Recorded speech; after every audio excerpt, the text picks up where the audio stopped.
भारत की खोज कैसे और किसने की। स्वागत है सबका आज के इस वीडियो में। दोस्तों, भारत का इतिहास न जाने कितने रहस्यों से भरा है। भारत एक प्राचीन देश है जो अपने बीते चालों में हर मामलों में परिपूर्ण रहा है।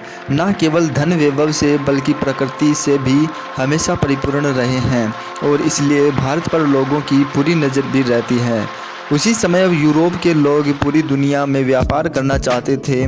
भारत में व्यापार करने के लिए उन्हें समुद्री मार्गों का पता नहीं था।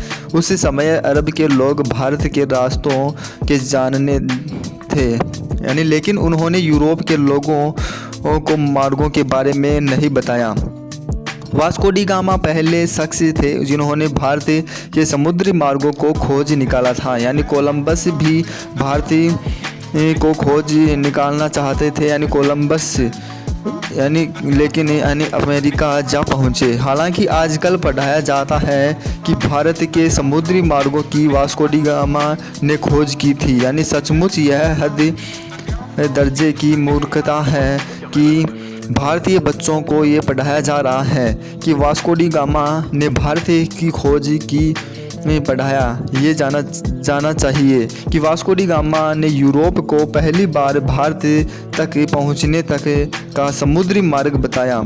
दरअसल पहले यूरोपीय देशों के लिए भारत एक पहेली जैसा था। यूरोप अरब के देशों से मसाले, मिर्च आदि खरीदता था, लेकिन अरब देश के कारोबारी उन्हें ये भी बताते थे कि ये मसाले वह पैदा किस जगह करते थे। यूरोपीय इस देश को समझ चुके थे कि अरब कारोबारी उनसे ज़रूर कुछ छुपा रहे हैं। ये कारोबारी अरब के उसी पार पूर्वी देशों से परिचित नहीं थे।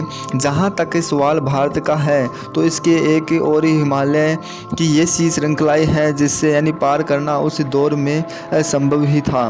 भारत के दूसरी ओर तीनों ओर से भारतीय को समुद्री ने घेर रखा था। इससे में यूरोप वासियों के लिए भारत पहुंचने के लिए तीन रास्ते थे। पहला रसिया पार करके चीन होते हुए ब्रह्मा में पहुँच कर भारत आना, जो कि अनुमान से भी कहीं ज़्यादा लंबा और जोखिम भरा था। दूसरा रास्ता अरब और ईरान को पार करके भारत पहुँचना, लेकिन ये रास्ता अरब के लोग इस्तेमाल करते थे और वे किसी अन्य को अंदर घुसने नहीं देते थे। तीसरा रास्ता समुद्र का था जिसमें चुनौती देने वाला सिर्फ समुद्र ही था। वास्को डी गामा एक पुर्तगाली नागरिक था जो पेशे से एक नाविक था। इसका जन्म 1460 ईस्वी में पुर्तगाल के साइनस में माना जाता है। उस समय में अरब के लोग यूरोपी में मसाला बेचा करते थे जो वे भारत से लाते थे। यूरोप में इन मसालों की मांग बहुत ही ज़्यादा थी, इसलिए यूरोप के लोग भारत जाकर मसाला लाने चाहते थे, लेकिन उनके लिए भारत जाने का रास्ता दुर्ग भरा था। उन्हें भारत जाने के लिए ईरान, अफ़गानिस्तान होकर जाना पड़ता था, जो काफ़ी चिल्ला और कठिन रास्ता था। उन्हें ये से मार्ग की आवश्यकता थी जिन्हें भारत कम समय में ले जाना चाहते थे। ये सब मार्ग केवल समुद्र के मार्ग के लिए ही संभव था। वास्को डी गामा ने भारत के इन रास्तों की खोज करने की कठानी और इस ऐतिहासिक सफ़र को खोज पर निकल पड़े। वे 8 जुलाई 1497 ईस्वी में वास्को डी गामा ने अपने साथियों के साथ भारत की खोज के लिए रवाना हुए थे। उसके जहाज़ बड़े में 4170 के करीब आदमियों का दल सबसे बड़े जहाज सेंट गैब्रियल पर वह खुद था। सबसे पहले वह अफ्रीका के वो अंतिम छोर कैफ़े ऑफ वुड होल नामक स्थान पर पहुंचा। उसके बाद वो अफ्रीका के ही एक राज्य मुसम्बा आया जहाँ के राजा ने उसकी मदद की और उसे एक अरब नाविक दिया जो भारत का रास्ता जानता था। वास्को डी गामा भारत कब आया? वास्को डी गामा अफ्रीका महाद्वीप का चक्कर लगाकर भारत के कालीकट बंदरगाह केरल पर पहुंचा था। 20 मई 1498 ईस्वी की तारीख थी जब वास्को डी गामा भारत के कालीकट बंदरगाह पर पहुंचा। भारत की खोज का यह सफ़र यानी करीब 10 महीनों का रहा था। भारत आकर वास्को डी गामा ने स्थानीय राज्यों के राजा से यानी व्यापार का समझौता किया। उसने कई प्रकार के यानी मसाले खरीदे। भारत से पुर्तगाल आने के दौरान समुद्री तूफान से यानी उसके जहाजी बेड़े को नुकसान पहुंचा और उसके यानी दल के कई लोग मारे गए। पुर्तगाल लौटने पर उसका भव्य स्वागत किया गया।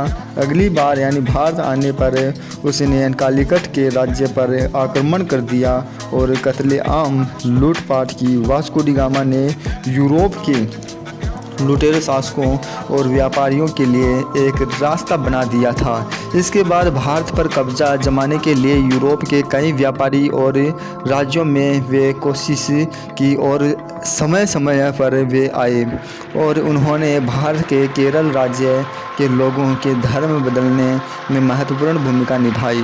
पुर्तगालियों की वजह से ब्रिटिश लोग भी यहाँ आने लगे।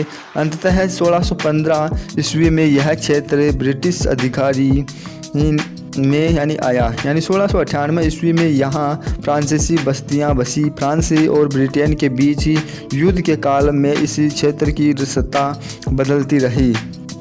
1503 ईस्वी में वास्को यानी पुर्तगाल लौट गए यानी और 20 साल वहाँ रहने के बाद वह भारत वापस चले गए। 24 मई 1524 को वास्को डी गामा की मृत्यु हो गई। लिस्बन में वास्को के नाम का स्मारक है। इसी जगह से उन्होंने भारत की यात्रा शुरू की थी।